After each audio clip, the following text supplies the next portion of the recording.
10 مئی کا دن پاکستان کے لیے ایک تاریخ ساز دن کی حیثیت اختیار کر چکا۔ دشمن نے تو رات کے اندھیرے میں حملہ کیا، الحمدللہ ہماری فوج نے دن کے اجالے میں کرارا جواب دیا، اور ایسا جواب دیا کہ 10 مئی ایک یوم یکجہتی بھی بنا اور فتح کی علامت بھی بنا۔ اور جو نام رکھا گیا بنیان مرصوص، جب یہ نام سنا تو دل کے اندر ایک ٹھنڈک پڑ گئی۔ اس وقت اگر پاکستان چاہے، ہم لوگ چاہیں، تو وہ مقصد جو 1940 میں قرارداد پاکستان میں قائد اعظم نے پاس کیا تھا، اس پر عمل ہو سکتا ہے۔ جس شخص نے 53 سال کی عمر تک تلوار نہیں اٹھائی تو پھر کیوں اٹھائی؟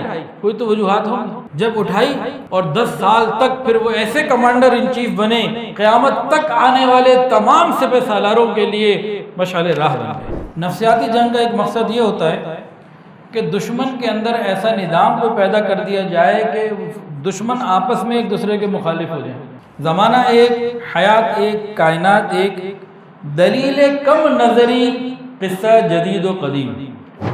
دشمن ہر آن ہر لمحے اس طاق میں رہتا ہے کہ کسی بھی طریقے سے مسلمانوں کو کمزور کیا جائے، سیاسی طور پر، اقتصادی طور پر، عسکری طور پر، کہیں بھی کسی بھی طرح ہر وقت وہ تیار رہتا ہے۔ پھر 48 کی، 65 کی، جتنی جنگیں تھیں، یہ ساری کی ساری غزوہ ہند میں شامل ہیں، اور الحمدللہ اللہ تعالیٰ نے ہمیں بھی یہ سعادت عطا فرما دی کہ ہم بھی غزوہ ہند میں حصہ لینے والے بن گئے۔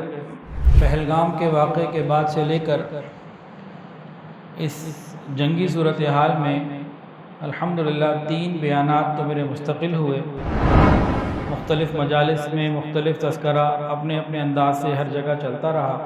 آج یہ باقاعدہ چوتھا بیان ہے الحمدللہ۔ یہ بات میں کیوں کہہ رہا ہوں آگے بتاتا ہوں۔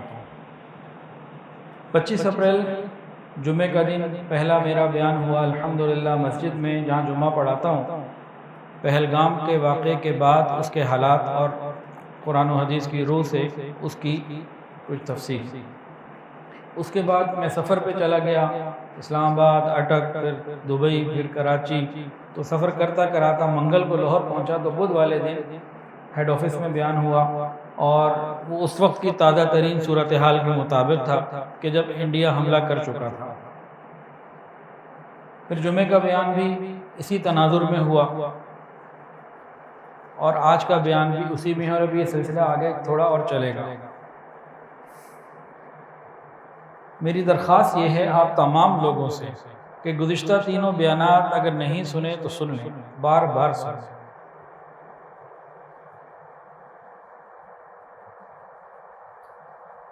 کیوں سن لیں؟ بشارت سن لی نبی علیہ السلام کی طرف سے۔ غزوہ ہند کے بارے میں نبی علیہ السلام نے فرمایا کہ جو اس میں شہید ہوگا افضل الشہداء، اور جو باقی رہے گا وہ غازی گناہ معاف۔ غزوہ ہند کے بارے میں نبی علیہ السلام نے کیا فرمایا؟ جو شہید ہو گیا افضل الشہداء، اور جو غازی رہ گیا، زندہ رہ گیا، غازی بن گیا تو گناہ معاف۔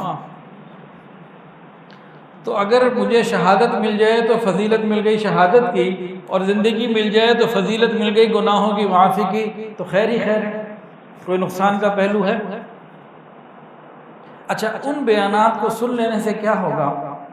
جو گزشتہ 3 بیانات ہیں میں نے آپ کو بتا دیے، 2 جمعے کے ہیں اور ایک بدھ والے دن کا ہے۔ وہ بدھ والا تو صرف 24 منٹ کا ہے، باقی وہ 35 منٹ کے ہوں گے اندازاً۔ انشاءاللہ العزیز حوصلے بلند ہوں گے۔ دشمن کا کام ہے ایمان والوں کے حوصلوں کو پست کرنا، اور اللہ اور اس کے رسول نے حوصلوں کو بلند کیا ہے۔ تو حوصلوں کو بلند کرنے کے لیے ان کو بار بار سنیں، اور گھر کے بچوں کو بھی سنوائیں۔ کریں گے انشاءاللہ تعالی؟ پکی بات ہے؟ اچھا جی، 10 مئی کا دن پاکستان کے لیے ایک تاریخ ساز دن کی حیثیت اختیار کر چکا۔ جب پاکستان نے ایٹمی دھماکے کیے تھے تو اس وقت 28 مئی کی تاریخ تھی، اور اس وقت حکومت کی طرف سے ایک اعلان ہوا تھا کہ سب لوگ اپنی اپنی پسند کے نام بھیجیں، تو جو اس کا نام پسند آئے گا وہ نام رکھ لیا جائے گا۔ تو بہت سو نے نام تجویز کیے، میں نے بھی کیا تھا۔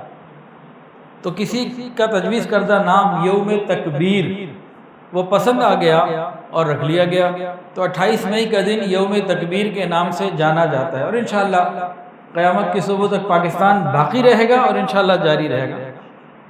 ایک بہت بڑا چینج تھا، پاکستان ایٹمی قوت بنا تھا، پوری امت مسلمہ کو پاکستان سے امیدیں لگ گئی تھیں اور ابھی باقی ہیں۔ 10 مئی کے واقعے نے اس کو تازہ کر دیا ہے، اور اس کا نام کیا ہونا چاہیے؟ سب اپنا اپنا سوچے۔ میں نے اس وقت سے سوچا ہوا ہے یوم یکجہتی۔ بھائی اپنی سوچ ہے نا، کیا طے ہو کیا نہ ہو، مجھے اس کا تو کوئی اختلاف یا کوئی وہ نہیں ہے۔ میرے دل میں یہ بات آ رہی ہے کہ یوم یکجہتی 10 مئی کا یہ نام ہونا چاہیے۔ کیوں بات آ رہی ہے؟ اس لیے آ رہی ہے کہ اس وقت پوری قوم بے شمار آپس کے اختلافات کے باوجود الحمدللہ ہندوستان کے خلاف ایک ہو چکی تھی، اور ہے الحمدللہ۔ ہماری افواج پاکستان، ہمارے ادارے، ہمارے سیاستدان، سیاسی پارٹیاں، عوام، علماء، غیر عالم، پوری قوم اس پوائنٹ پہ ایک ہے۔ اور پھر جو انہوں نے انڈیا نے پہلگام میں ڈرامہ کیا، اور اس ڈرامے میں جلد بازی کے اندر آ کے مودی سرکار نے اور مودی میڈیا نے ایک تہلکہ مچا دیا۔ پہلے تو پاکستان نے آتش فشاں کے دہانے پر بیٹھ کر حوصلے کے ساتھ کام لیا۔ یہ آسان کام نہیں ہوتا، میں اور آپ عام درجے کے لوگ ہیں، ہم اس کو نہیں سمجھ سکتے۔ یہ انہی لوگوں کی سمجھ کی چیزیں ہیں جو باقاعدہ اس پوزیشن کے لوگ ہیں۔ یہ عام لوگوں کی کیپیسٹی سے اونچی باتیں ہیں۔ آتش فشاں کے دہانے پر بیٹھ کر حوصلے سے فیصلے کرنا یہ کوئی اور چیز ہوتی ہے، اور دکانداری کر لینا، کسی ریڈی پہ بیٹھ جانا، جاب کر لینا، یہ کوئی اور چیز ہوتی ہے، بڑا فرق ہے۔ تو الحمدللہ انہوں نے کیا۔ پھر اس کے بعد بھی وہ نہ رکے، تو پھر وہ میسج صبح کا اور رات کا وہ message wait for our response, اور پھر صبح 5 بجے فالمغیرات صبحا۔ اللہ نے بھی قسم کھائی ہے صبح کے وقت یلغار کرنے والوں کی۔ تو وہ وقت جو قرآن میں جس کی قسم کھائی گئی، نبی علیہ السلام صبح کے وقت ہی یلغار کیا کرتے تھے۔ دشمن نے تو رات کے اندھیرے میں حملہ کیا، الحمدللہ ہماری فوج نے دن کے اجارے میں کرارا جواب دیا، اور ایسا جواب دیا کہ 10 مئی ایک یوم یکجہتی بھی بنا اور فتح کی علامت بھی بنا۔ اور جو نام رکھا گیا بنیان مرصوص، جب یہ نام سنا تو دل کے اندر ایک ٹھنڈک پڑ گئی، کئی وجوہات کی وجہ سے۔ ایک وجہ تو یہ کہ قرآن مجید کا یہ الفاظ ہے بنیان مرصوص، جو ایک مرتبہ کہہ دے گا بنیان مرصوص و تلاوت قرآن، ہر حرف پہ نیکی 10-100 نیکیاں مل گئیں۔ دوسرا، یکجہتی کی طرف اس کا جو ہے نا وہ جاتا ہے، جو اصل ہے اس کی سیسا پلائی ہوئی دیوار کی مانند ہو جانا، گویا اکٹھے ہو جانا، متحد ہو جانا، یکجہت ہو جانا، یہ اس کا جو ہے نا پس منظر بننا چاہیے، اس کی جو اصل ہے وہ یہ بن رہی ہے۔ پھر کیونکہ ایک دین کا طالب علم ہوں، دین سیکھ رہا ہوں، تو بحیثیت دین کے طالب علم ہونے کے اس نام کے ساتھ جو قرآن کے ساتھ، دین کے ساتھ تعلق رکھتا ہے، پورے پاکستان ہی کا نہیں پوری امت کا ہر وہ شخص جو دین سے محبت اور تعلق رکھتا ہے، اس نام کو پسند اس نے کیا۔ وہ ایک الگ بات ہے کہ ہمارے انگریز بولنے والے طبقے کو ذرا مشکل سا لگ رہا ہے بیان کرتے ہوئے، لیکن ان کو بھی عادت انشاءاللہ ہو جائے گی۔ نام بڑا پیارا ہے، تو اس سے بڑی خوشی ہوئی۔ اور پھر یہ 10 مئی کا یہ واقعہ یہ بہت سارے آگے سبق دے گیا ہے۔ اس وقت اگر پاکستان چاہے تو امت مسلمہ کے لیڈر ہونے کا کردار ادا کر سکتا ہے۔ اس وقت اگر پاکستان چاہے پوری دنیا پہ ہونے والے مسلمانوں پر ظلم کی ایک جو ہے نا وہ اس کے خلاف ایک دیوار بن سکتا ہے، سیسا پلائی ہوئی دیوار بن سکتا ہے۔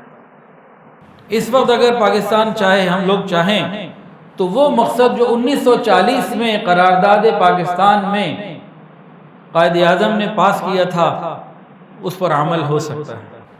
قرارداد پاکستان میں دو چیزیں، بہت ساری چیزوں کے ساتھ دو چیزیں تھیں، ایک الگ وطن حاصل کریں گے، گویا پاکستان حاصل کریں گے، دوسرا اسرائیل کی بھرپور مخالفت، فلسطین کی بھرپور حمایت۔ اب لوگ کہتے ہیں جو اسرائیل تو تھا نہیں، اصل میں یہودیوں کی مخالفت اور فلسطین کی حمایت، یوں کہہ لیجئے الفاظ کو پکڑنے کے بجائے، ورنہ بقول قائد اعظم رحمۃ اللہ علیہ ہندوستان میں تو پاکستان اسی وقت بن گیا تھا جب پہلا ہندوستانی مسلمان ہوا، اسی وقت پاکستان بن گیا تھا۔ تو اس موقع سے بہت سارے فائدے اٹھائے جا سکتے ہیں۔ پھر 10 مئی کا یہ واقعہ گیم چینجر بھی ہے، اس نے گیم کو پلٹ کے رکھ دیا ہے دنیا کی۔ 7 اکتوبر کے واقعے نے، اور آج تک اسرائیل 1 انچ قبضہ نہ کر سکا غزہ کے اوپر، ایک بالش تو دور کی بات، فٹ تو دور کی بات، 1 انچ بھی قبضہ نہیں کر سکا۔ اس نے اس غرور کو ملیہ میٹ کر دیا کہ اسرائیل ناقابل شکست ہے۔ یہ پروپیگنڈا ہے ان کا نفسیاتی، جی فلاں فلاں ملک ناقابل شکست ہیں، جی ان کے پاس اتنا یہ ہے، اتنا وہ ہے۔ اسی طرح کل کے واقعے نے، 10 مئی کے واقعے نے انڈیا کے غرور کو خاک میں ملا دیا۔ ایک اور چینجنگ کیا ہوئی کہ آج سے پہلے یورپین جہازوں کی دنیا میں بڑی قدر و قیمت تھی، جنگی جہازوں کی۔ اب سے یہ قدر و قیمت جو پاکستان میں بن رہے ہیں ان کی بھی ہوگی انشاءاللہ۔ پاکستان کئی سالوں سے جہاز سیل کر رہا ہے، تو پاکستان کی یہ والی مارکیٹ بڑھ جائے گی انشاءاللہ العزیز، اور پاکستان کے ساتھ چائنا کی مارکیٹ بڑھ جائے گی۔ تو یہ بھی ایک گیم چینجنگ ہے، یہ کوئی چھوٹی بات نہیں ہے، بہت بڑی بات ہے۔ اس کے علاوہ ہمارا دشمن چالاک بھی ہے، عیار بھی ہے، دھوکے باز بھی ہے، جھوٹا بھی ہے، دغا باز بھی ہے، بزدل بھی ہے، جوش اور غیظ و غضب کے اندر مارا ہوا بھی ہے، یہ سارا کچھ ہے۔ پھر ایسے کسی بندے کو اگر پیسہ بھی مل جائے اور اسلحہ بھی مل جائے اور اقتدار بھی مل جائے تو اس کا پھر اوقات سے باہر ہونا یا بابلہ ہونا یہ سب ہو جاتا ہے، فطرت انسانی ہے۔ تو سیز فائر کے اوپر ہم نے یہ سوچ لیا کہ اگر یہ سوچ لیا کہ اب وہ کچھ نہیں کرے گا، یہ ہماری بے وقوفی ہوگی، یہ ہماری بے وقوفی ہوگی۔ جب سے پاکستان بنا ہے جنگ تو اسی وقت سے جاری ہے، 1948 میں، 65 میں، 71 میں، کارگل کے واقعے میں، اور مختلف کبھی لائن آف کنٹرول پہ بے شمار چیزیں، اور یہ والی 10 مئی کا واقعہ، پہلگام کا واقعہ، یہ سارا کچھ، یہ تو وہ بڑے بڑے اس کے اظہار کے موقع ہیں جہاں فزیکلی بہت زبردست کام ہوئے ہیں، لیکن جنگ تو دن رات جاری ہے۔ 14 اگست 1947 سے جاری ہے، اور جب تک پاکستان باقی ہے جنگ ختم نہیں ہونی، جب تک ہندوستان باقی ہے جنگ ختم نہیں ہوئی ہے۔ ہاں رخ تبدیل ہوا ہے بس۔ ابھی ان کے انتخابات آنے تھے تو ان کو ووٹ بینک چاہیے تھا، تو انہوں نے کچھ کام کیا، لیکن انشاءاللہ العزیز جو انڈیا کے، بھارت کے سمجھدار ووٹرز ہیں وہ بھی کسی جنونی کو ووٹ نہیں دیں گے انشاءاللہ تعالی، کیونکہ پاکستان اور اسلام امن کا دین ہے، اسلام امن کا دین ہے، اور ہم امن ہی چاہتے ہیں، جنگ نہیں چاہتے۔ اور وہاں کی بھی اکثریت چاہے وہ مسلمان ہے یا غیر مسلم امن چاہتی ہے، جنگ وہ بھی نہیں چاہتی۔ یہ تو چند جنونی لوگ ہوتے ہیں جو اس قسم کی حرکتیں کرتے ہیں۔ تو دیکھیں انتخابات میں وہاں کیا ہوتا ہے، تو ممکن ہے کہ انہوں نے کوشش تو کی ہو ووٹ لینے کی اور نقصان ہو جائے، تو جنونی کی جگہ کچھ عقل والے بندے وہاں آ جائیں، ممکن ہے۔ پھر اس جنگ کے پاکستان کو بے حساب فائدے ہوئے ہیں۔ ایک فائدہ تو یہ ہوا کہ پوری امت کی امیدیں ایک مرتبہ پھر ہمارے ساتھ جڑ گئی، پاکستان کے ساتھ جڑ گئی۔ ایک فائدہ یہ ہوا کہ پوری امت جو مختلف جگہ پہ، پورا ملک جو مختلف سوچوں میں تقسیم تھا وہ ایک جہت پہ کھڑا ہو گیا۔ اب اس سے فائدہ اٹھانے کی ضرورت ہے، یہ بڑے حوصلے کی، بڑے تدبر کی بات ہے۔ تو آج جو موضوع ہے تو یہی انشاءاللہ اس بدھ کو بھی رہے گا، اور آگے بھی تھوڑا یہ چلے گا حالات کے اعتبار سے۔ تبھی میں نے آپ سے پہلے عرض کیا تھا، دوبارہ عرض کر رہا ہوں، گزشتہ تینوں بیانات ضرور سن لیجئے۔ 25 اپریل کو ایک ہوا جمعے کے دن، اور ایک 9 مئی کو جمعہ تھا وہ، اور اس سے پہلے درمیان میں 9 سے 2 دن پہلے کیا ہوتا 7 نہیں بلکہ ہاں بدھ کو 2 بیان ہوئے جی، 3 میں غلط بول گیا، 4 بیان ہوئے جناب۔ 25 اپریل کو پہلا جمعے کے دن، اس کے بعد 7 مئی کو بدھ والے دن میں ہوا، 7 مئی کو بدھ کو یہاں ہوا، اور 9 مئی کو جمعے میں وہ 4 بیان ہو چکے ہیں، الحمدللہ 5واں ہے۔ اب بار بار میں کیوں جتا رہا ہوں 5واں ہے؟ اصل میں ادھر لکھوا رہا ہوں، یہ لکھ لے نیکیاں، یہ مٹا دے گناہ۔ ابو داؤد شریف کی روایت ہے، حضور پاک صلی اللہ علیہ وآلہ وسلم نے ارشاد فرمایا، جہاد جان سے بھی ہوتا ہے، مال سے بھی ہوتا ہے، زبان سے بھی ہوتا ہے۔ تو میں ان ساروں کو جو ہے نا اس نوعیت میں لے رہا ہوں، اس کیٹیگری میں لے رہا ہوں۔ مزہ تو تب آئے گا جب آپ سنیں گے بھی میں نے تو اپنا کام کر دیا، اللہ پاک قبول فرمائے۔ اچھا، اب نفسیاتی جنگ نبی علیہ السلام کے زمانے سے جاری ہے، اس سے پہلے سے جاری ہے، قیامت تک جاری رہے گی۔ تو ہمیں بہت ہوش مندی کے ساتھ، جذبات میں نہیں جذبے کے ساتھ، جوش نہیں ہوش کے ساتھ زندگی گزارنی ہے، اور ان معاملات کو سمجھتے ہوئے چلنا ہے۔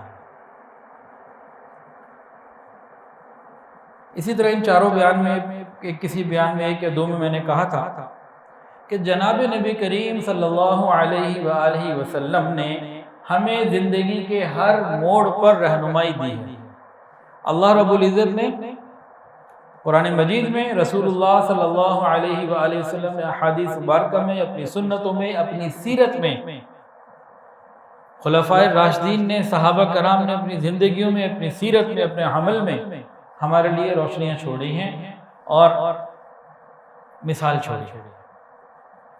رسول اللہ صلی اللہ علیہ وآلہ وسلم بطور ایک قائد، بطور کمانڈر ان چیف، بطور ایک لیڈر، بطور ایک سیاستدان، بطور ایک حاکم، بطور ایک بادشاہ، بطور ایک سلطنت کے ذمہ دار، ہر اعتبار سے نبی علیہ السلام نے ہمیں وہ چیزیں دی ہیں۔ ایک شعر ابھی علامہ اقبال کا لکھوایا تھا جی، پہلے یہ شعر سن لیں پھر میں تفصیل بتاتا ہوں، وہ شعر دوبارہ پڑھوں گا۔ علامہ اقبال کا شعر ہے جو قرآن مجید کو اور حدیث کو سمجھنے والے اور عاشق رسول تھے، سچے عاشق رسول تھے۔ آج کل ہمارے ہاں ایک بات کہی جاتی ہے، جدید زمانہ، یہ جدید زمانہ ہے، پہلے قدیم زمانہ تھا۔ اصل میں یہ پروپیگنڈا ہے باطل کا، یہ قدیم اور جدید کی بحث غلط ہے۔ علامہ اقبال فرماتے ہیں، زمانہ ایک، حیات ایک، کائنات ایک۔ زمانہ ایک، حیات ایک، کائنات ایک، دلیل کم نظری قصہ جدید و قدیم۔ زمانہ ایک، حیات ایک، کائنات ایک۔ زمانہ ایک، حیات ایک، کائنات ایک، دلیل کم نظری قصہ جدید و قدیم۔ جو کہتے ہیں نا اب جدید زمانہ ہی ان کی کم علمی، کم نظری کی دلیل ہے۔ یہ انسان وہی ہے، فطرت وہی ہے۔ یوں ایک اور شعر، ساقی کی نوازش جاری ہے، مہمان بدلتے رہتے ہیں۔ کوئی آتا ہے کوئی جاتا ہے، محفل کا ہے رنگ وہی۔ کوئی آتا ہے کوئی جاتا ہے، محفل کا ہے رنگ وہی۔ ساقی کی نوازش جاری ہے، مہمان بدلتے رہتے ہیں۔ آج ہم بیٹھے 50 سال پہلے، 100 سال پہلے کوئی اور تھا، اور آئندہ آنے والے 100 سال میں کوئی اور ہوگا، ساقی تو وہی ہے۔ تو یہ جو بحث ہوتی ہے نا قدیم اور جدید کی، یہ غلط ہے۔ یہ کیوں زیادہ تر پھیل گئی؟ مسلمانوں نے بھی اس کو قبول کر لیا، کیوں؟ صرف اور صرف اس وجہ سے کہ اب جدید ٹیکنالوجی آ گئی ہے، بس، اور کوئی دوسری تبدیلی نہیں آئی۔ ورنہ اصل انسان ہے، ٹیکنالوجی بعد کی چیز ہے۔ انسان اندر سے گندا ہوا ہے، روحانی طور پر کمزور ہوا ہے، برا ہوا ہے۔ تو ترقی نہیں، ہم تنزلی کی طرف ہیں۔ چیزوں کی ترقی کا نام انسان کی ترقی نہیں ہوتا، انسان تو تنزلی کی طرف گیا۔ یہ ایک بہرحال ایک الگ معاملہ ہے۔ تو بات ہو رہی تھی کہ رسول اللہ صلی اللہ علیہ وآلہ وسلم ہر زمانے میں، ہر دور میں، ہر حال میں ہمارے لیے ایک رول ماڈل ہے۔ ہمارے لیے ایک مثالی نمونہ ہے، بہترین گائیڈ لائن ہمیں وہیں سے مل سکتی ہے اور کہیں سے نہیں۔ تو اس وقت پاکستان کے حالات دیکھ لیں، پاکستان یا پوری امت میں کوئی بھی مسلمان حکمران اپنے حالات دیکھ لے تو ہر ایک کو اپنے حالات کے مطابق نبی علیہ السلام کی زندگی سے گائیڈ لائن مل جائے گی۔ نبی علیہ السلام کی زندگی میں کیا کیا ہوا، کچھ اس مجلس میں کچھ آگے ساتھ ساتھ چلتا رہے گا، کچھ باتوں کو آج انشاءاللہ ہم کور کرنے کی کوشش کریں گے۔ ہم سب سے پہلے تو یہ دیکھیں نبی علیہ السلام کے دشمن کون تھے۔ رسول اللہ صلی اللہ علیہ وآلہ وسلم کی پیدائش کہاں پہ ہوئی؟ مکہ المکرمہ میں۔ نبی علیہ السلام پیدا ہوئے تو یتیم، بچپن میں بکریاں چرائیں، جوانی میں تجارت کی، 40 سال کی عمر میں وحی کا نزول ہوا۔ نبی علیہ السلام نے اللہ اور اس کے دین کی دعوت لوگوں کو دینا شروع کی۔ ابھی تک تو نبی کا کوئی دشمن نہیں تھا جب تک دعوت نہیں دی تھی۔ آپ کو تو بہترین القابات اور عزت سے نوازا گیا تھا، فیصلے آپ سے کروائے جاتے تھے۔ جیسے ہی حق بات بتانی شروع کی دشمن کھڑا ہو گیا۔ 13 سال نبی علیہ السلام نے صبر اور صبر کے ساتھ گزارے۔ ان 53 سالوں میں آپ سب مسلمان ہیں الحمدللہ، ہم سب مسلمان الحمدللہ۔ ان 53 سالوں میں کہیں آپ کو کوئی ملا کہ نبی علیہ السلام نے عسکری تربیت کہیں حاصل کی ہو؟ کبھی یہ پوائنٹ بھی ہمارے دماغ میں نہیں آیا ہوگا۔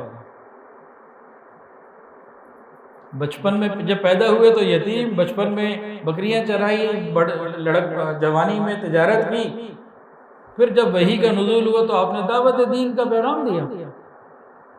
اس پورے زمانے میں کہیں آپ کو کہیں سننے کو پڑھنے کو آج تک ملا کہ نبی علیہ السلام نے فوجی تربیت، عسکری تربیت کبھی حاصل کیا؟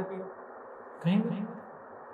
ارے ایسا بندہ جس نے امن والی زندگی گزاری ہو، کسی کے خلاف تلوار بھی نہ اٹھائی ہو، امن کی ہر کوشش میں شریک رہا ہو، ایسا شریف النفس آدمی، اس کو مکے میں نہ رہنے دیا گیا۔ دشمن کا پروپیگنڈا کا بھی بندہ غور تو کرے۔ اتنا شریف، اتنا بہترین آدمی، اس کو اپنے شہر میں نہ رہنے دیا گیا، بھیج دیا گیا باہر۔ چلو بھائی چلا گیا بندہ، ختم، چھوڑو، نہیں، اب پیچھے پہنچے مختلف طریقوں سے۔ تب پھر مجبوراً تلوار اٹھانی پڑی، نکالنی پڑی۔ پھر 10 سال نبی علیہ السلام نے تلوار اٹھائی ہے، 27 غزوات میں تو بنفس نفیس شرکت کی ہے۔ پاکستان بنے ہوئے کتنے سال ہو گئے؟ 1947 اور 2025 کتنے ہوتے ہیں؟ 78 ہو گئے، تقریباً 78 ہو گئے۔ 78 سال میں کتنی جنگیں؟ چند، ایک 48، ایک 65، ایک 71 اور ایک کارگل کی لگا لیں، ایک یہ لگا لیں، تو یہ اور اس کے علاوہ چند چھوٹے چھوٹے معاملات لگا لیں۔ نبی علیہ السلام کی مبارک زندگی میں جو آخری 10 سال ہیں، 53 کے بعد جو شروع ہوتے ہیں، 53 سے 63 تک، 53 سال کی عمر میں تو آپ 53 سال تک تو آپ نے تلوار ہی نہیں اٹھائی۔ کبھی غور کیا اس پوائنٹ پہ احمد بھائی؟ نہیں کیا نا غور؟ اب یہ موقع ہے ان چیزوں پہ غور کرنے کا۔ جس شخص نے 53 سال کی عمر تک تلوار نہیں اٹھائی تو پھر کیوں اٹھائی؟ کوئی تو وجوہات ہوں۔ یہ تو امن کا پیغمبر ہے، محبت کا پرچار کرنے والا۔ جب اٹھائی اور 10 سال تک پھر وہ ایسے کمانڈر ان چیف بنے، قیامت تک آنے والے تمام سپہ سالاروں کے لیے مشعل راہ بن گئے۔ اب نبی علیہ السلام کے دشمن کون تھے؟ یہاں سے بات شروع ہوئی تھی، بات پھر کہیں اور سے ہوتی بھی واپس ادھر آ گئی۔ آپ کے دشمن کون کون تھے؟ کچھ بتائیں، کچھ ورنہ پورے میں بتا دوں گا، بتائیں۔ مشرکین مکہ، اور بس ایک ہی تھے، یہودی اور عیسائی، 3 ہو گئے، اور منافقین۔ ماشاءاللہ آپ لوگوں کو سارا پتہ ہے ماشاءاللہ، پھر تو بیانات کی ضرورت ہی نہیں، سارا تو پتہ ہے آپ کو۔ چائے پئیں پھر یہ آگے بات بڑھائیں۔ نبی علیہ السلام کی زندگی میں یہ 4 بڑے دشمن تھے، 4 الگ الگ فرنٹ سے۔ ان ہر فرنٹ کے اوپر نبی علیہ السلام کو ہر محاذ کے اوپر لڑنا پڑا۔ سب کے اپنے اپنے مسائل تھے اور سب کی اپنی اپنی وجوہات تھی، اور سب کا اپنے اپنے طریقے سے آپ نے جو ہے نا ان کو معاملے کو صاف کیا، نمٹایا۔ تو یہودیوں کا ایک فرنٹ تھا، عیسائیوں کا ایک فرنٹ تھا، مشرکین مکہ کا تھا اور منافقین کا تھا۔ کبھی الگ الگ آتے اور کبھی اکٹھے آتے۔ اس وقت مسلمانوں کے دشمن کون ہیں؟ وہ کہتے ہیں زمانہ جدید آ گیا، قدیم چلا گیا، تو اس جدید بقول ان کے اس جدید زمانے میں مسلمانوں کے دشمن کون ہیں؟ یہی چاہ رہے ہیں، اور بھی آیا یہی چاہ رہے، یہود، عیسائی، مشرک۔ وہ مشرکین مکہ تھے یا مشرکین ہندوستان ہے؟ مشرک تو مشرک ہے۔ اور چوتھا منافقین جو اپنی صفوں کے اندر ہے۔ سب سے زیادہ نقصان پہنچانے والے یہ ہوتے ہیں، بالخصوص جب جنگ کا موقع ہوتا ہے۔ اس وقت منافقین مدینہ 300 بندوں کو لے کے چلا گیا تھا، ڈی موٹیویشن کی انتہا تھی پیدا کرنے کی۔ وہ تو نبی علیہ السلام جیسا لیڈر تھا کہ سب کو بچا لیا۔ تو جناب قصہ قدیم و جدید یہ باطل کی باتیں ہیں۔ کیا شعر تھا؟ زمانہ ایک، حیات ایک، کائنات ایک، دلیل کم نظری ہے قصہ قدیم و جدید۔ وہی دشمن اس زمانے میں تھے، وہی آج ہیں۔ یہ کوئی دشمن بدلا ہے ہمارا؟ نہیں بدلا نا۔ اب ہمیں آج کے حالات میں روشنی لینی ہو تو نبی علیہ السلام کی 27 جنگیں، صحابہ کرام اور صحابہ خلفائے راشدین، اور کتنی چیزیں وہاں موجود ہیں ہمارے پاس الحمدللہ۔ ہمیں تو ضرورت ہی نہیں ہے دنیا سے رہنمائی لینے کی۔ ٹیکنالوجی یہ نبی علیہ السلام کا ڈائریکٹ مضمون نہیں ہے، اس کے بارے میں قرآن نے کہہ دیا وَأَعِدُّوا لَهُم مَّا اسْتَطَعْتُم مِّن قُوَّةٍ، تم بہترین سے بہترین قوت اختیار کرو، حاصل کرو، لیکن اس قوت کو استعمال کرنے کا جو طریقہ ہے وہ اللہ اور اس کے رسول نے دیا، وہ وہاں سے لینا ہے، وہ علماء سے ملے گا، وہ دین والوں سے ملے گا، وہ دین سے ملے گا۔ تو اصل دین ہے۔ نفسیاتی جنگ کسے کہتے ہیں؟ نفسیاتی جنگ کی تعریف کیا ہے؟ سن لیجئے۔ نفسیاتی جنگ دشمن کے خلاف پروپیگنڈا اور اس قسم کے مختلف اقدامات کا نام ہے۔ نفسیاتی جنگ دشمن کے خلاف پروپیگنڈا اور اس قسم کے مختلف اقدامات کا، کارروائیوں کا نام ہے جو عسکری، اقتصادی اور سیاسی حکمت عملی سے ہم آہنگ ہو، یکجہت ہو، بنیان و مرصوص ہو۔ نفسیاتی جنگ کیسی ہو کہ جب عسکری طور پر، اقتصادی طور پر، سیاسی طور پر تمام لوگ ایک پیج پر ہوں، ہم آہنگ ہوں، تب یہ بنتی ہے بات، اور یہ ہمیں اس وقت ضرورت ہے اس کی۔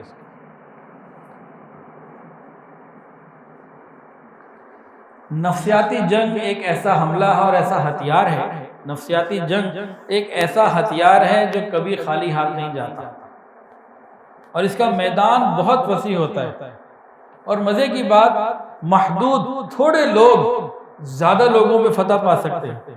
نفسیاتی طور پر تھوڑے لوگ زیادہ پر فتح پا سکتے ہیں، یہ نفسیاتی جنگ کی خصوصیات ہیں۔ نفسیاتی جنگ میں ایک بات اور بھی ہوتی ہے، دشمن کو میدان جنگ میں اترنے سے پہلے ہی نفسیاتی طور پہ ڈی موٹیویٹ کر دینا، یہ بھی نفسیاتی جنگ کا ایک پہلو ہے کہ دشمن مرعوب ہو جاتا ہے، مغلوب ہو جاتا ہے ذہنی طور پر، پھر باقی تو کیا۔ اگر کوئی دشمن ذہنی طور پر اور قلبی طور پر مرعوب ہو جائے، اب بتائیں رافیل ادھر کیا کرے؟ بتائیں، پھر رو نے فیل ہونا ہے نا، پھر راہ نے فیل ہونا ہی ہے۔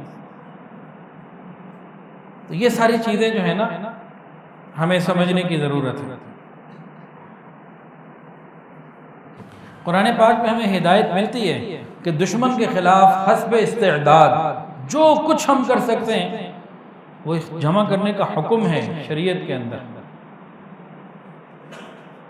تاریخ اسلام کے اولین دور میں نفسیاتی جنگ کے لیے جو بنیادی وسائل استعمال کیے گئے ہیں ان کی درجہ بندی کئی طریقے سے ہو سکتی ہے۔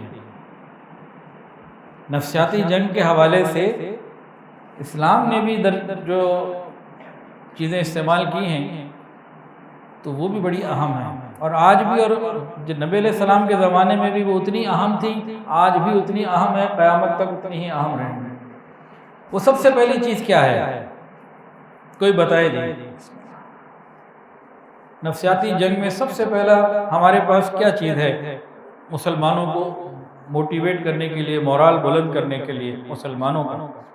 قرآن مجید، پھر نبی علیہ السلام کے اقوال، آپ کی حیات، آپ کی سیرت، یہ سارا کچھ، اور یہاں سے ملنے والی مکمل رہنمائی، یہ ایک مسلمان کو نفسیاتی طور پر ایک عروج عطا کر دیتی ہے جس کا مقابلہ دنیا کی کوئی طاقت نہیں کر سکتی۔ مثال کے طور پر مسلمان کو خوف موت کا کہ جنگ ہو جائے گی، تو قرآن نے بتا دیا سورہ احزاب کے اندر، موت تو کہیں بھی آ سکتی ہے، تم بھاگ جاؤ گے تو کب تک کے لیے بھاگو گے میدان جنگ سے؟ کب تک؟ آنی تو ہے۔ اگر تم مضبوط سے مضبوط فی بروج مشیدہ، مضبوط اندر محلوں میں اور مکانوں میں چلے جاؤ، ایسی جگہ چلے جاؤ جہاں 70 ایٹم بم ایک وقت میں فائر کر دیے جائیں اور وہ بنکر نہ ٹوٹے، اندر والا بندہ بچا رہے، کیا وہ موت سے بچ جائے گا؟ یاد رکھیے، ایٹم بم کے حملے سے بچنا ممکن ہے، موت سے بچنا ممکن نہیں۔ قرآن نے اس حقیقت کو کھول دیا۔ ارے کیا ہو گیا، کیا کہہ رہے ہو؟ آنی تو ہے۔ بندہ کہتا جب مرنا ہی ہے تو پھر ڈرنا کس بات کا؟ پھر شہادت کے ساتھ موٹیویشن ایسی لگائیں، کئی چیزیں تو نبی علیہ السلام نے فرمایا کہ شہید کو وہ ملتی ہیں جو نبی کو بھی نہ ملے۔ پچھلا بیان سن لیجئے، اس میں بتا چکا۔ یہ نفسیاتی طور پر بلند کر دیتا ہے، مرنے کے بعد زندہ ہونا، اور بہت ساری ایسی چیزیں۔ پھر فرمایا جیسا جنگ کا خوف ہو، ابھی پچھلے دنوں میں کتنے لوگ خوف میں تھے، ایسے لوگوں کے فون میسج آتے تھے خوف کی وجہ سے۔ حدیث کے اندر آتا ہے خوف کے عالم میں مسلمان کے گناہ ایسے جھڑتے ہیں جیسے کھجور خوشے سے جھڑ جاتی ہے۔ پچھلے بیانات میں بہت چلا گیا، دوبارہ سن لیجئے ان کو۔ تو نفسیاتی جنگ میں مسلمان کا مورل بلند کرنے کے لیے قرآن اور حدیث یہ سب سے پہلے۔ پھر اس کو جو طاقت اور روح ملتی ہے وہ ذکر اللہ سے ملتی ہے، اللہ کے ذکر سے ملتی ہے۔ جب یہ جذبہ اندر پیدا ہو جاتا ہے، کائنات کی کوئی طاقت پھر اس جذبے کا مقابلہ نہیں کر سکتی۔ پھر تعداد وہ افراد کی ہو، مال کی ہو، اسلحے کی ہو، سب پیچھے رہ جائے۔ یہ سمجھ میں آ رہی ہیں باتیں؟ نہیں۔ اگلی چیز، دوسرے درجے میں نفسیاتی جنگ میں جو اسلام کے شروع میں چیزیں استعمال ہوئیں وہ کیا تھی؟ مسجد۔ وہاں قرآن و حدیث کی تفصیلات کو کھول کے امت کے ایمان کو بڑھایا جاتا تھا۔ اس کے علاوہ میدان جنگ میں باقاعدہ علماء کرام کو لے جایا جاتا تھا۔ وہ تلوار نہیں نکالتے تھے بعض مرتبہ، اور بعض مرتبہ تلوار بھی نکالتے تھے۔ ان کا کام کیا ہوتا تھا؟ ان کی جیڈی کیا تھی؟ ان کی جاب ڈسکرپشن یہ ہوتی تھی کہ ان مجاہدین کو پچھلی امتوں کے واقعات، قرآن و حدیث سے جو ہے نا ان کو موٹیویٹ رکھا جائے، ان کو بلند کیا جائے۔ باقاعدہ یہ کام ہوتا تھا، اور یہ کام امیر لشکر خود کیا کرتے تھے۔ یہ والا کام امیر لشکر بھی کیا کرتے تھے۔ نبی علیہ السلام نے اپنی زندگی میں کیا، خلفائے راشدین نے کیا، خالد بن ولید نے کیا، سعد بن ابی وقاص نے کیا رضی اللہ تعالی عنہما۔ یہ کام وہ بھی کیا کرتے تھے، اور باقاعدہ علماء کو اس میں اس طرح سے جو مبلغین ہوتے تھے، وعظ کرنے والے، جذبے کے ساتھ ان کو رکھا جاتا تھا۔ ان کی ڈیوٹی ہوتی تھی باقاعدہ محاذ پہ، اور اسی طرح پیچھے مقامات پہ وہ مسجدوں میں بیٹھ کر لوگوں کے دلوں کو گرمایا کرتے تھے، ایمان کی قوت ان کے اندر بڑھایا کرتے تھے۔ یہ سب چیزیں ہیں۔ اس کے بعد مختلف وفود بھیجے جاتے تھے۔ دیکھیں، اللہ نے اور اس کے رسول نے جنگ کو پسند نہیں کیا۔ وفود بھیجے جاتے تھے کہ کسی طریقے سے ٹیبل ٹاک ہو جائے اور معاملہ ٹھنڈا ہو جائے، یہ رک جائیں، اور ان وفود میں ہر طریقے کا رنگ اختیار کیا جاتا تھا جیسی جس وقت کی جہاں کی ضرورت ہوتی تھی۔ اس کے علاوہ حلیف قوموں کے ساتھ، حلیف افواج کے ساتھ، جو دوست ہیں، دوست ملکوں کے ساتھ، دوست قوموں کے ساتھ، دوست فوجوں کے ساتھ معاہدے کیے جاتے تھے۔ جب دنیا کو پتہ چلے کہ پاکستان کے ساتھ چائنا ہے تو پھر پوزیشن بدل جاتی ہے۔ یہ مثال کے طور پہ بات کی، میں بات کر رہا ہوں پرانی، اور اس سے ہم آج کی روشنی لے سکتے ہیں۔ تو حلیف، دوست ممالک، افواج، بادشاہ، ان کی حمایت حاصل کی جاتی تھی اور اس سے انسان پھر بلند ہو جاتے تھے۔ اس کے علاوہ باقاعدہ خطوط لکھے جاتے تھے، دشمن کے بادشاہوں کو، سپہ سالاروں کو پیغامات بھیجے جاتے تھے، عسکری مکتوبات۔ حضرت عمر نے بھی ایک بھیجا تھا، وہ آپ کو پچھلے 4 میں مل جائے گا، وہاں تلاش کیجیے۔ اس لیے کہہ رہا ہوں بار وہ سنیں۔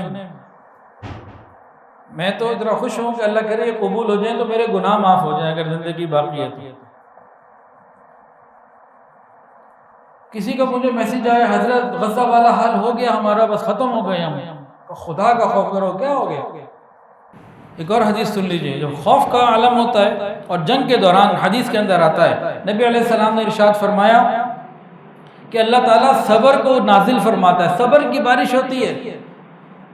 اس بات کو سن کر دوبارہ کہہ رہا ہوں، پھر غزہ کے حالات پہ غور کیجئے۔ فرمایا کہ دوران جنگ صبر کا نزول ہوتا ہے، صبر کی بارش ہوتی ہے۔ غزہ پہ ہو رہی ہے کہ نہیں ہو رہی؟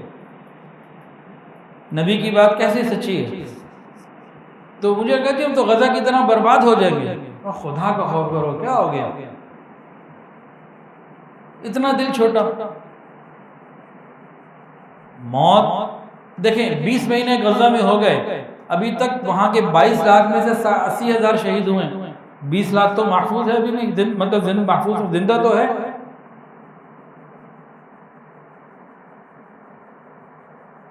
تو موت جنگ کے اندر نہیں ہے۔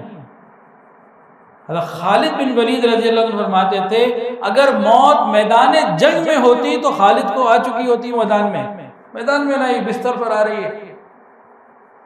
کیوں آ رہی ہے بستر پر؟ کہ موت اللہ نے اپنے حساب پہ رکھی ہے، اس کو کسی جنگ سے نہیں جوڑا، جسے اللہ جتنی زندگی دے دے۔ اب جنگ ختم ہو گئی، کیا موت نہیں آنی؟ ابھی پہنے 9 بجے جنازہ پڑھانے جانا ہے، جنگ تو ختم ہو گئی، وہ کسی میزائل سے تو نہیں ان کا انتقال ہوا، کوئی گولی نہیں لگی ان کو۔ روز جنازے ہم پڑھتے ہیں۔ تو باقاعدہ مکتوب بھیجے جاتے ہیں۔ عمر کا ایک سن لیجئے، لکھ کے بھیجا، پیغام بھیجا، جس کا مفہوم عرض کر رہا ہوں کہ خبردار، میں تمہاری طرف وہ فوج بھیجوں گا جنہیں موت اس سے زیادہ محبوب ہے جتنا تمہیں شراب کا پیالہ اور زندگی محبوب ہے۔ آ رہی ہے، پھر ڈر جاتے تھے، شلواریں گیلی ہو جایا کرتی تھی۔ تو یہ سلسلہ تھا نفسیاتی طور پر۔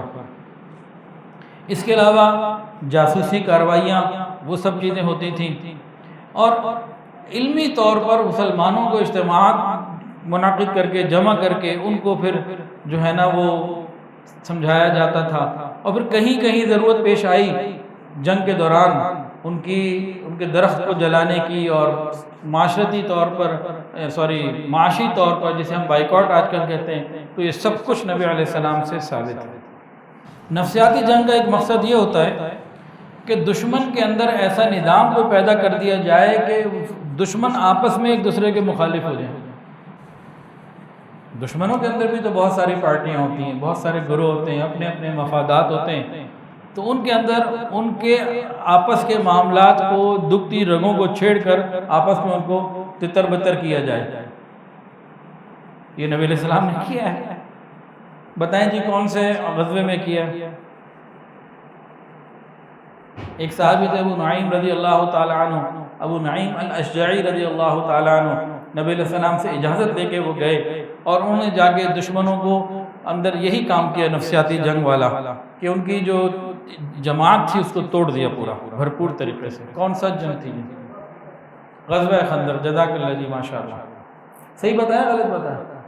غزوہ احزاب، غزوہ خندق، جزاک اللہ۔ وہ آئے، نبی علیہ السلام نے پھر ان کو بھیجا، کہا کہ مجھے کچھ اجازت دے دیجئے، پھر میں نے بات جو کرنی ہے، پھر کچھ بھی ہو سکتی ہے، جاؤ۔ کرو کرو چلے چلے. سیدھا بنو قریظہ کے پاس گئے, کہا دیکھو تمہیں نہیں پتا. اچھا اپنے اسلام کو چھپایا ہے انہوں نے نا, انہیں پتا یہ تو غیر مسلم ہے.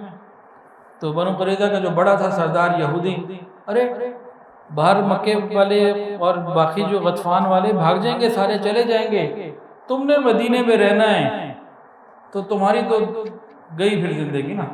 نبی علیہ السلام اور تمہارا تو پھڈا ہوگا, اور تمہیں نہیں چھوڑنا مسلمان. تو پتہ مسلمان قوت والے ہیں, تم گئے, وہ تو دور سے آئے ہوئے بھاگ جائیں گے, تمہارا تھوڑی ساتھ دیں گے, بنیاد ڈال دیں. تم ایسا کرو, ان سے ان کے سردار مانگو گارنٹی کے طور پر. ادھر سے ان کے پاس گئے, دیکھا یہ بھاگ رہے ہیں, نبی علیہ السلام سے یہودیوں نے معافی مانگ لی ہے, اور اب وہ تمہارے کام نہیں آئیں گے, اور وہ تم بات کرو گے نا تو وہ کہیں گے اپنے 10 سردار گارنٹی کے طور پہ بھیجو. دیکھو تمہارا میں بڑا پیارا حلیف و دوست ہوں, دیکھ لو, بتا رہا ہوں, کسی اور کو بتانا نہیں, بڑی اہم بات ہے. اس طرح کرا کے ان میں پھوٹ ڈالی اور ان کا بیڑا غرق کر دیا. یہ نفسیاتی جنگ ہے نبی علیہ السلام کی موجودگی میں, آپ کی اجازت سے.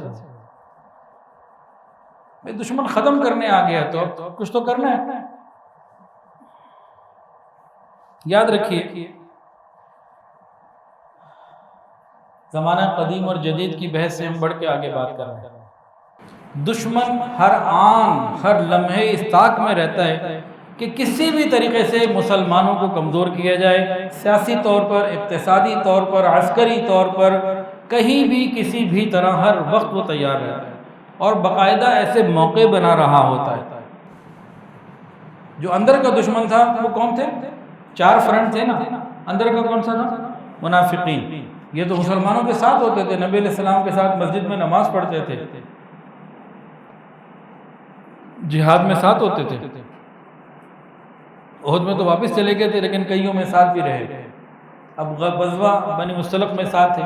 ہوا کیا, حضرت عمر فاروق رضی اللہ عنہ کے غلام تھے, وہ پانی بھر رہے تھے, ایک انصاری پانی بھر رہے تھے. آپس میں کوئی تھوڑی سی بات ہو گئی, وہ ختم بھی ہو گئی, لیکن یہ عبداللہ بن ابی نے اس کو اتنا بڑھایا, قریب تھا کہ جنگ ہو جاتی. تو نبی علیہ السلام کو جیسے ہی پتہ لگا, آپ نے پتہ کیا کیا, فوری طور پر سارے لشکروں کا چلو کوچ کرو.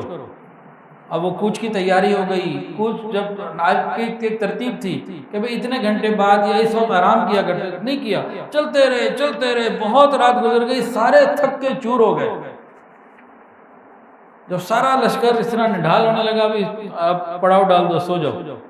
وہ جب صبح اٹھے تو ساروں کے دماغ سے وہ چیز ختم ہو چکی.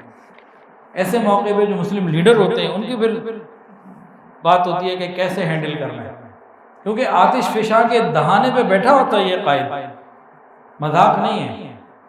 پھر فیصلے بڑے حوصلے سے کرنے ہوتے ہیں.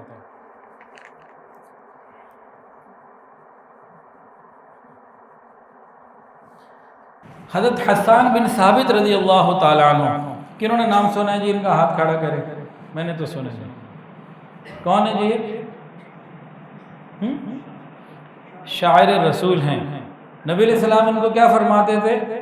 حسان مشرکین کے خلاف شعر کہو. فرمایا حسان تم مشرکین کے خلاف شعر کہو, حضرت جبرائیل تمہاری مدد کر رہے ہیں. یہ زبانی جنگ آ گئی. پھر اس میں وہ ان کی ایسی چھترول کرتے تھے کہ سبحان اللہ. پھر ایک مرتبہ اس طرح کی بات ہونے لگی کہ عرب, نبی علیہ السلام فرمایا میں بھی تو عربی ہوں. یا رسول اللہ فکر نہ کریں, آپ کو تو درمیان سے ایسے نکالوں گا جیسے مکھن میں سے بال نکالتے ہیں, آپ کے اوپر نہیں ہاتھ ڈالے دوں گا, باقی ان کو دیکھتا ہوں کیسے کرنا ہے. عبداللہ بن ابی رواحہ رضی اللہ تعالیٰ عنہ شعر کہہ رہے ہیں. نبی علیہ السلام کی موجودگی میں حضرت عمر نے کہا کیا کر رہے ہو, نبی کے سامنے ذرا خاموش ہو جاؤ. اللہ اکبر. نبی علیہ السلام نے کیا فرمایا, عمر عبداللہ بن ابی رواحہ کو اشعار کہنے دو, یہ کفار کے دلوں میں تمہارے تیروں سے زیادہ تکلیف پہنچا. تو ٹک ٹاک اب تو نہیں بنانی چاہیے نا, بنانی ہی ہے تو ایسی باوقار بنائیں کہ کفار کے دلوں کے اندر اتر جائے. مذاق اڑانا بے حیائی یا برے انداز میں نہ ہو, ایسا ہو جو شریعت کی حدود میں ہو, باوقار ہو, اور پھر کوئی مسئلہ ہی نہیں ہے کہ ان کے.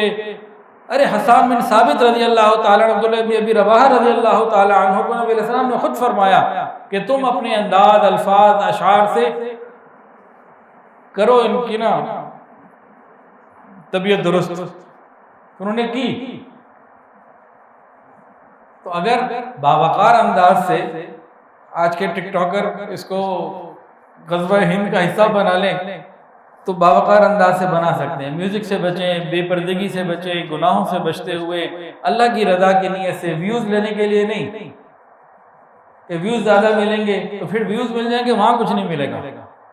تاہم اس کو ہم کر سکتے ہیں، کوئی مسئلہ نہیں ہے. فرمایا اپنے مال سے، جان سے، مال سے اور زبان سے کرو جہاد. تو اس میں ہم کریں جہاد انشاءاللہ تعالی، ٹھیک ہے نا. اب ایک اور بہت اہم کام جو قرآن و حدیث نے ہمیں دیا، جو نبی علیہ السلام نے کر کے دکھایا، جو آج کے موجودہ تمام لیڈرز کی ذمہ داری ہے، امت مسلمہ کے تمام بڑوں کی ذمہ داری ہے، وہ کیا ہے کہ مسلمانوں کا عقیدہ مضبوط ہو، ان کا ایمان مضبوط ہو. مسلمان غالب ہی تب ہے جب وہ ایمان والا ٹھیک ہے. یہ اللہ تعالیٰ نے قیامت تک کے لیے فیصلہ دے دیا کہ تم ہی غالب رہو گے اگر ایمان والے ہو. عقیدہ اور عمل ٹھیک ہو، عمل میں چلو کوتاہی بھی ہے لیکن عقیدہ ٹھیک ہے، ایمان صحیح مضبوط ہے تو مسلمان ہی غالب رہتے ہیں. اور عمل بھی مضبوط ہو، عقیدہ بھی مضبوط ہو، پھر کوئی مسئلہ ہی نہیں ہے. جب انسان کا عقیدہ ٹھیک ہو، آخرت کی فکر ہو، تو پھر جو دشمنوں کے نفسیاتی اٹیک ہوتے ہیں نا، مسلمان اس سے بچ جاتا ہے. اس سے بہت بلند پرواز ہوتا ہے، وہ سب نیچے رہ جاتے ہیں. بہت بلند چیز ہوتی ہے اس کا.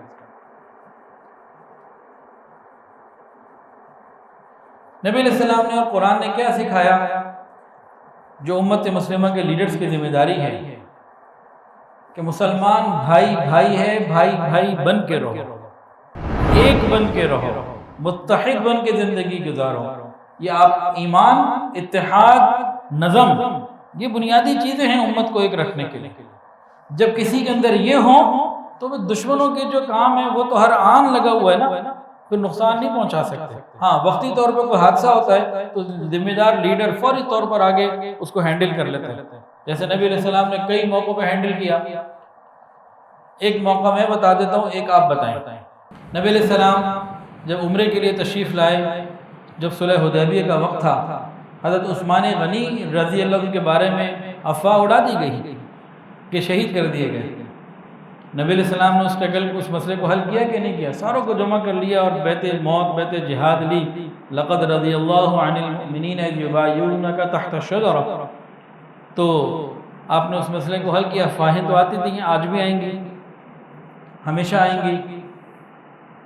تو ان افواہوں سے بچنے کے جو معاملات ہوتے ہیں، پھر قوم کے لیڈر کی ضرورت ہوتی ہے کہ اس وقت اس چیز کو جیسا وہ موقع اس حساب سے ہینڈل کرے.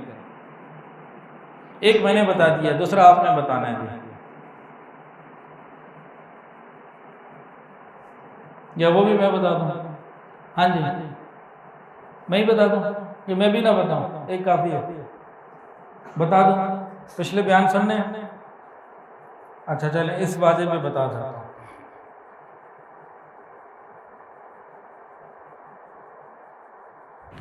نبی علیہ السلام نے غزوہ کے موقع پہ خوب مال غنیمت تقسیم کیا اور نئے مسلمانوں کو اور بہت سے لوگوں کو خوب دیا.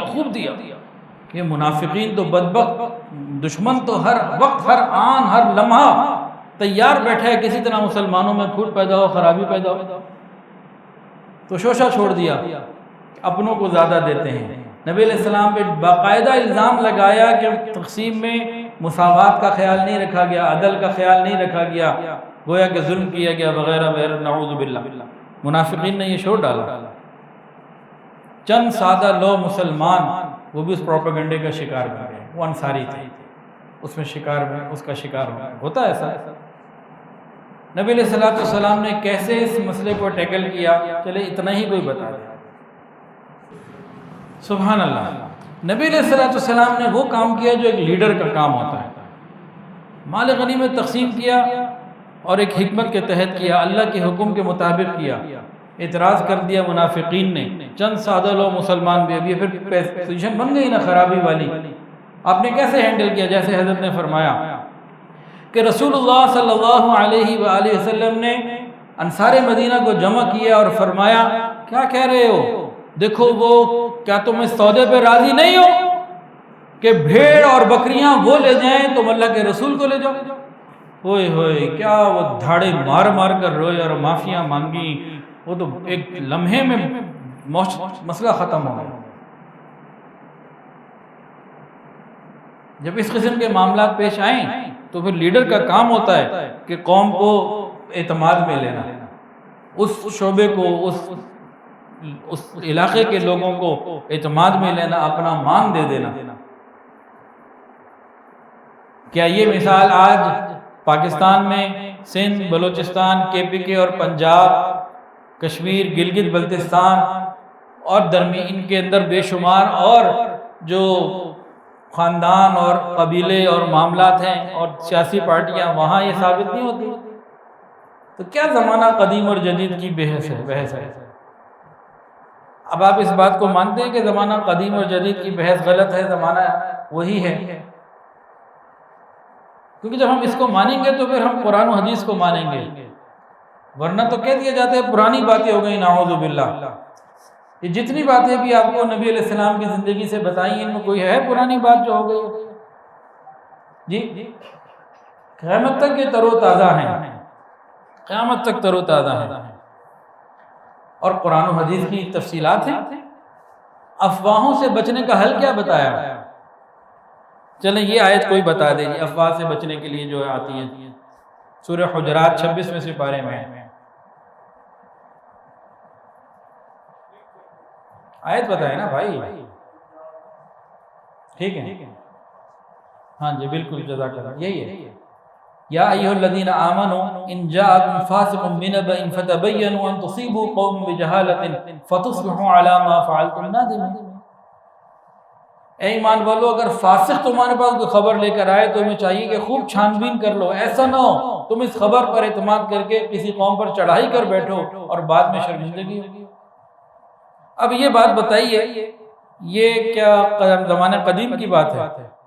تو ہر زمانے کی بات ہے کہ نہیں؟ ہوا کیا تھا؟ نبی علیہ السلام نے صحابہ کرام کو بھیجا، جاؤ بھائی وہاں سے وہ لوگ مسلمان ہو گئے، ان سے زکوٰۃ صدقات کا جو مال ہے وہ لے آؤ۔ یہ چلے گئے ادھر، وہ لوگ استقبال کے لیے آئے، ان لوگوں کو کسی نے افواہ اڑا دی کہ وہ تمہیں مارنے کے لیے آئے۔ انہوں نے تحقیق نہ کی، واپس آ کے نبی علیہ السلام کو بتایا، جی آپ نے جہاں بھیجا تھا وہ تو ہمیں مارنے کے لیے تلے ہوئے ہیں۔ ادھر نبی علیہ السلام نے لشکر کو آرڈر دیے، چلو بھائی تیاری کرو۔ ادھر سے آیت آ گئی اور وہ لوگ بھی آ گئے کہ یا رسول اللہ یہ مہمان آ رہے تھے، تو جو آ رہے تھے کیوں واپس چلے گئے؟ ہم تو استقبال کے لیے آئے تھے۔ تو اللہ نے کھول دیا، مسلمان اگر تحقیق کر لیتے تو یہ نوبت نہ آتی۔ تو یہاں سے کیا معلوم ہوا کہ ہر خبر کی تصدیق کر لینے کی ضرورت ہے، اس کے بغیر گزارا نہیں۔ تو میڈیا کی خبر کے اوپر، ہر خبر کے اوپر یقین کر لینا ٹھیک نہیں ہوتا۔ تو جو مستند ادارے ہیں بس انہی تک ہم محدود رہیں۔ اسی طرح دینی معاملات میں بھی جو مستند علماء کرام ہیں انہی تک محدود ہیں۔ ہر ایک کی بات سننے والا تباہ و برباد ہو جائے گا، وہ نہیں بچتا۔ تو بات ہو رہی تھی نفسیاتی جنگ۔ نفسیاتی جنگ دشمن کے خلاف پروپیگنڈا اور اس قسم کے مختلف کاموں کا نام ہے، جس میں بنیاد کیا ہو؟ عسکری طور پر، اقتصادی طور پر، سیاسی طور پر ہم آہنگی ہو۔ یعنی کہ 25 کروڑ عوام ہے تو 25 کروڑ رخ ہیں، رخ ایک ہونا چاہیے۔ نفسیاتی جنگ پوری قوم کی ان کوششوں کا نام ہے جو مخالف قوم کے رویے اور رائے کو تبدیل کر سکتی ہے، اور اس میں وہ خوف بھی شامل ہے جس سے دشمن کا دماغ درست کیا جا سکے۔ ایک مرتبہ نبی علیہ السلام مکہ آئے صحابہ کے ساتھ، دشمنوں نے اڑا دی، یہ تو بیمار کمزور نڈھال ہو گئے، آپ کو خبر ملی، آپ نے کیا علاج کیا بتائیں؟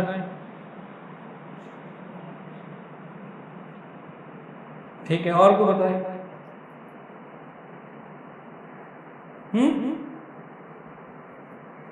مکے آ رہے تھے، طواف کرنا تھا، ادھر دشمنوں اڑا دی، مسلمان تو کمزور ہیں، کیا فرمایا نا آقا نے؟ استباح کروایا، رمل کروایا اور ایسے اکڑ کے چلے. تو ٹھیک ہے ٹک ٹاک بنانی ہے تو اکڑ اکڑ کے چل کے دکھائیں دشمن کو، خوف میں مبتلا کریں. رائے عامہ کو، دماغ کو درست کرنے کے لیے ضروری ہوتا ہے. دیکھیں میں ٹک ٹاک بنانے کا حامی نہیں ہوں کہ آپ بلا وجہ بنانی شروع کر دیں. جی حضرت صاحب نے فرما دیا.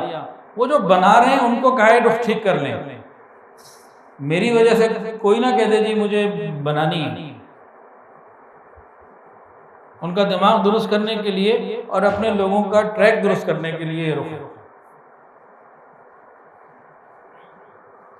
نفسیاتی جنگ کی ایک بہت خوبصورت تعریف کیا ہے کہ اپنی عوام کی رائے مثبت رکھنے کے لیے محنت کرنا اور دشمن کے خلاف ان کو نیچا دکھانا.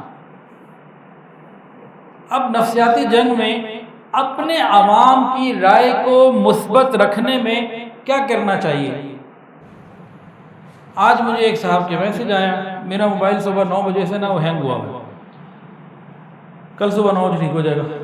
واٹس ایپ وہ ہوتا کیا ہے کہ جب میں جلد بازی میں 3-4 اسٹیٹس جلدی لگا دیتا ہوں 2-4 منٹ کے فرق سے تو یہ بے ہوش ہو جاتا ہے. کل ہوش آ جائے گا 24 گھنٹے بعد جو وہ پیچھے سے خود ہی اتر جائیں گے. تو مجھے کسی کا میسج آیا، ان سے سوال پوچھا ہوا، جواب آیا ہوگا میں نہیں دیکھ سکتا. انہوں نے اس حالیہ جنگ میں جو چند دن ہوئے ایک ویڈیو بھیجی کہ جی مسلمان اور پاکستانی تو اتنے جان سے مارے گئے کوئی بتا نہیں رہا. اب یہ کیا ہے؟ حوصلے پست کرنے کی کوشش. کسی دشمن نے بھیجی ہوگی، ہمیں مل گئی، ہم نے کہا جی لو جی حکومت تو بتا ہی نہیں رہی. میں چند 2-3 دن پہلے کہیں گیا ہوں گا، جی وہ پتہ لگا آپ کو والٹن میں جو ڈرون آیا تھا کیا ہوا؟ انہوں نے لمبی کہانی سنائی کہ جی وہاں ڈرون آیا، وہاں ڈرون آیا، وہ کاروائی تو جو ہے نا وہ تو پولیس نے کی ایسی ہو گئی. یہ والا جو ڈرون آیا تھا نا تو پتہ نہیں یوں کر کے اور وہ کر کے اور 24 گھنٹے کے لیے علاقے کو بند کر کے اور پتہ نہیں کیا کیا ہوا، تو اندر پتہ نہیں کیا کیا تباہ ہو گیا. یہ اپنے اندر بیٹھ کے ہی بلا وجہ کی بربادی پھیلا رہے ہیں. گئے وہ بھی وہاں نہیں ہوں گے، پتہ نہیں بیٹھے بیٹھے کوئی شیطانی خیال آیا وہ اچھال دیا، یا کوئی آیا ہوگا شیطانی بندہ اس نے اچھال دیا، انہوں نے اچھال دیا. اس وقت کے حالات میں خاص طور سے اور عمومی طور پر کوئی ایسی چیز جس سے مسلمان کا، پاکستانی عوام کا حوصلہ پست ہوتا ہو اس کو پڑھنے کی ضرورت نہیں. ڈیلیٹ کریں، ڈیلیٹ آل کریں، بلکہ جو بھیجے اس کو سمجھائیں کیا کر رہے ہوتے ہو. حوصلے بلند کرنے کی ضرورت ہے. حوصلے بلند کیے جاتے ہیں، پست نہیں کیے جاتے. ہم حوصلے پست کر کے کس کا کام کر رہے ہیں؟ دشمن کے ایجنٹ بن رہے ہیں اور سادہ لوہی میں بن رہے ہیں، بغیر یعنی کہ جان بوجھ کے نہیں. انڈیا والوں کا کام ہم آسان کر رہے ہیں لیکن عملی طور پر انہی کا کام آسان کر رہے ہیں.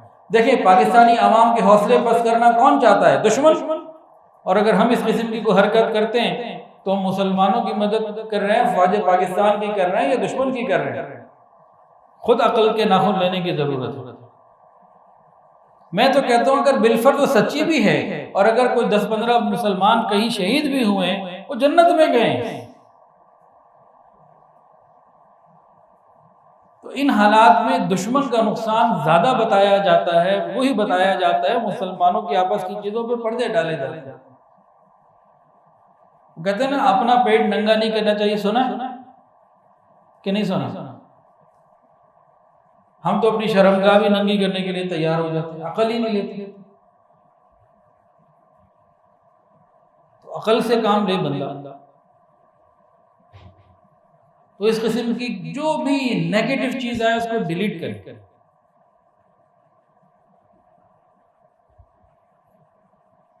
یہ ایک موقع ہے کہ اس وقت ہم ایک قوم بن کر کھڑے ہوں اور اللہ ہمیں ایسے لیڈر عطا فرمائے جو اس موقع کی حساسیت کو لیتے ہوئے امت پاکستان کو ایک قوم بنا دے، ایک آواز بنا دے. یہ بڑا بہترین موقع ہے. گولڈن چانس ہے 10 مئی کا. میں نے تو اس کا نام یوم یکجہتی سوچا ہے، باقی جو بھی اس کا نام کوئی رکھا جائے گا لیکن یہ دن تاریخ میں انشاءاللہ تعالی یاد رکھا جائے گا۔ اور شروع میں نے بتا دیا تھا کہ دشمن جھوٹا، دغاباز، مکار، چال باز، بے ایمان، ہر قسم کی اس قسم کی نا ساری چیزیں اس کے اندر موجود ہیں۔ پھر کچھ اس کے پاس مال بھی ہے، کچھ اسلحہ بھی ہے، تو جس ایسے کسی بندے کے پاس مال اور اسلحہ آ جائے تو بعض دفعہ بابلہ بھی ہو جاتا ہے۔ اب بابلے سے کچھ بھی ہو سکتا ہے۔ ایک شوہر نے اپنی بیوی کو کہا اگر تم مر گئی نا تو میں پاگل ہو جاؤں گا، اگر تم مر گئی تو میں پاگل ہو جاؤں گا۔ ہم نے کہا اچھا مر جاؤں گی دوسری شادی کرو گا، پاگل کچھ بھی کر سکتا ہے، پاگل جو ہو پاگل تو کچھ بھی کر سکتا ہے۔ تو اس سے مطمئن ہونے کی ضرورت نہیں ہے کہ سیز فائر ہو گیا وہ انسان بن جائے گا، نہیں، لاتوں کے بھوت باتوں سے نہیں مانا کرتے۔ تو ہمیں اپنی صفوں میں اتحاد پیدا رکھنے کی ضرورت ہے۔ نفسیاتی جنگ کے جو مقاصد ہوتے ہیں کہ دشمن کی حوصلہ شکنی کی جاتی ہے، اپنوں کے حوصلے کو بڑھایا جاتا ہے۔ تو حوصلہ شکنی والی ہی ویڈیوز بنانی ہے تو ان کے خلاف بنائیں، حوصلہ شکنی والی ہی چیزیں بھیجنی ہے تو ان کا حوصلہ شکن کریں۔ مسلمانوں کا حوصلہ شکنی یہ تو ان کا کام ہے، ہم کیوں کریں؟ اور ان کے کسی قسم کے کام آئیں اس قسم کے سامنے تو اس سے بچنے کی بہترین ترتیب کیا ہے کہ ہم غیر ضروری چیزوں کو دیکھنا چھوڑیں۔ ان کے کارٹونز ہیں، ان کی ویڈیوز ہیں، بہت ساری چیزیں ان کو دیکھنا چھوڑیں۔ پھر آپ کو اگر کوئی پاکستانیوں میں بھی ایسا نظر آئے جو پاکستان کے جو قومی بیانیہ ہے اس کے خلاف کوئی بات کرے، اس کو بھی آپ ڈیلیٹ کر دیں، اس کے طرف بھی توجہ نہ کریں۔ کیونکہ جب نبی علیہ السلام کے ساتھ منافقین موجود تھے تو پھر ہمارے اندر کیسے نہ ہونا؟ ہمارے یہاں بھی کچھ نہ کچھ ایلیمنٹس ویسے ہوں گے نا۔ تو ان سے بچنے کا طریقہ کیا ہے کہ ہم وحدت کے اوپر جمے رہیں۔ تو مشرکین کیا چاہتے ہیں؟ قرآن مجید نے 1400 سال پہلے کہا تھا ایک چیز، ایک جملہ میں بھی سناتا ہوں۔ تو زمانہ قدید اور جدید کا کیڑا نکل گیا بھی ہے ہمارے اندر، نکل گیا نا جی الحمدللہ۔ اس سے پہلے تھا کچھ یا بالکل بھی نہیں تھا؟ ہم زمانہ جدید کو جدید سمجھتے تھے یا نہیں؟ کچھ سمجھتے تھے، کچھ نہیں۔ اور شعر دوبارہ سنیں علامہ اقبال رحمۃ اللہ علیہ کا، زمانہ ایک حیات ایک کائنات ایک، زمانہ ایک حیات ایک کائنات ایک، دلیل کم نظری قصہ جدید و قدیم۔ جو کچھ 1400 سال پہلے تھا وہی سب کچھ آج بھی ہے۔ منافقین کی، یہودیوں کی، عیسائیوں کی، مشرکین کی کیا تھا؟ یہ مسلمانوں کے خلاف کوئی نہ کوئی زبان سے بکواس کرتے رہتے تھے، کوئی نہ کوئی تخریب کاری اور ایسے معاملات لگے رہتے تھے، کسی طرح مسلمانوں کی حوصلہ شکنی ہو اور کام خراب ہو جائے۔ اللہ تعالیٰ نے کیا ان کو بتایا 1400 سال پہلے؟ میں آیت سناتا ہوں، ترجمہ پڑھتا ہوں، بتائیے کہ یہ آج وہ کیفیت ہے یا نہیں ہے۔ اللہ فرماتے ہیں یریدون لیطفئوا نور اللہ بافواہہم، یریدون لیطفئوا نور اللہ بافواہہم واللہ متم نورہ ولو کرہ الکافرون۔ ایک کافر چاہتے ہیں کہ اپنی پھونکوں سے اللہ تعالیٰ کا یہ نور کا چراغ بجھا دیں، جبکہ اللہ تو اپنے نور کو مکمل کرے گا، کافروں کو کتنا ہی برا کیوں نہ لگے اللہ پورا کر کے رہے گا، اور یہ انشاءاللہ تعالیٰ ہو کے رہے گا۔ وہ کب ہے؟ وہ 1 سال بعد ہے یا 1000 سال بعد ہے، یہ نہیں مجھے پتا، اس کا معلوم نہیں۔ لیکن ایک بات بڑی پیاری ہے، محمد بن قاسم سے جو غزوہ ہند شروع ہوا آج تک چل رہا ہے اور اس وقت تک چلتا رہے گا قیامت تک۔ تو محمد بن قاسم آئے، سلطان وہ کون سے افغانستان، سلطان محمود غزنوی آئے، اور جو آئے، پھر 48 کی 65 کی جتنی جنگیں تھیں یہ ساری کی ساری غزوہ ہند میں شامل ہیں، اور الحمدللہ اللہ تعالیٰ نے ہمیں بھی یہ سعادت عطا فرما دی کہ ہم بھی غزوہ ہند میں حصہ لینے والے بن گئے۔ اب غزوہ ہند میں حصہ لینے میں الحمدللہ میں نے تو 5 بیان داغ دیے ہیں، ٹھیک ہے نا، کر دیے ہیں، اس کو آپ سن بھی لیجئے گا۔ آپ لوگوں نے بھی حصہ لینا ہے کہ نہیں لینا؟ لینا ہے تو بھائی ہر وہ چیز شیئر کریں جو مستند ہو اور مسلمان کی حوصلہ افزائی کرنے والی ہو. ایسی کوئی چیز شیئر نہیں کرنی جو مسلمان کی حوصلہ شکنی کرے. ٹھیک ہو گیا جی؟ ورنہ تو پھر آپ کافر کا جو کام ہے وہ آسان کر رہے ہیں. تو پوری ہمت اور سمجھداری سے، اور دل تو کر رہا ہے ہاتھ کھڑے کر رہا ہوں لیکن اچھا نہیں لگ رہا. الحمدللہ جی میں نے تو حفاظت کے لیے جو دعائیں ہیں، سورہ قریش کی تلاوت ہے وہ بھی آج کی ہے، اور شاید آدھا پونا گھنٹہ کی ہے الحمدللہ. ساتھ ہی ساتھ سورہ کہف کی پہلی 10 آیات بھی پڑھی ہیں. میں نے تو ترتیب بنا لی ہے، ظہر یا عصر کی نماز میں سورہ کہف کی پہلی 10 آیتیں پڑھ لیتا ہوں.